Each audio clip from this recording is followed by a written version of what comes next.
Hey, Alan here from Damn Good Reviews. So one of the things I actually failed to show you was the setup of the JoyTutus Dual Fan.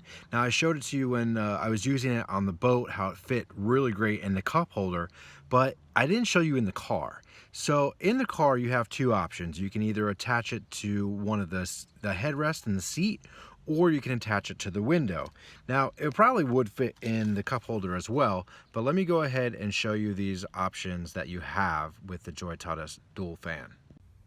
So here you can go ahead and you can actually attach it right to the window, use the little suction. I actually have the plastic still on it because I don't want it on the window, but it does stick really great. And then it has the little ball joint here, so you can not only move that up and down, actually almost 360 all over the place, but then the fans themselves are individually rotated, so you can pretty much position it anywhere you need to.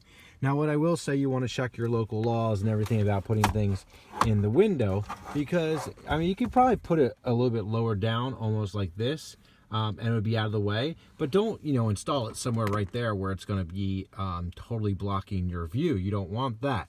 So the other option here, you can always just drop it right in the cup holder if you need to, and then you can blow it right up at your face. That would be really great. Or the other option you have, which is great about this one, because some of them are just for the window or just for the cup holder or just for the seat.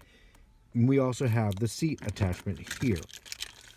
So now this is the headrest attachment, and you can see what happens. You unscrew that, and then those little areas, they're going to get tighter against the seat bracket. So let me go show you actually how that works. So you're going to want to put the headrest up a little bit, and then you're going to get the little hooks around the headrest, tighten it down to where it needs to, as it slides to fit almost every different type of headrest size.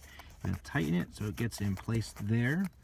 And then once that's nice and tight, then what you can do is you can go and you can mount the fan. So let me just go grab the fan. We're going to mount it right there, and I'll show you what that's like on the back of the headrest in the car. So switching between the window adapter or the seat adapter is really easy to release the ball. All you got to do is just loosen this up, and then the ball will pretty much slide right out. So what you want to do is go over here, have it pretty loose. We're going to push it in place, and then we're going to, if I do it the right way, we're going to tighten it down to where we want it. And now that's going to be good on that 360 ball, nice and tight. And then it's good here on the seat as well. You can also, for this one, you can put the seat down a little bit further. But then once that's all set, you can go ahead and you can adjust this any which way that you want to go here. So one could be blowing across that way, one could be blowing right here. Now what I will say is that this does come back kind of far. If you have a car seat or a little one, you may not want to have that so close to them. But there's plenty of other options where you can set this up. Maybe you have a child sitting on the other side, so it can blow from the driver's side to the passenger side. But again, you have all these options. I'm going to use it on the boat for the most part, like I talked about. But the great thing about this is not only can you get some more airflow in your car if you don't have some of those fancy features, blowing the air back to the rear of the car. You have these dual fans that you can actually control the speed. The speed will be controlled and is actually the same for both fans when you control it, but you have even more airflow going on. So that's the JoyTutus Dual Powered Fan. I'm Alan from Damn Good Reviews. Thanks so much for watching. Make sure to like and subscribe right here. Click that little bell icon to stay up to date with everything I do, and we'll see you soon.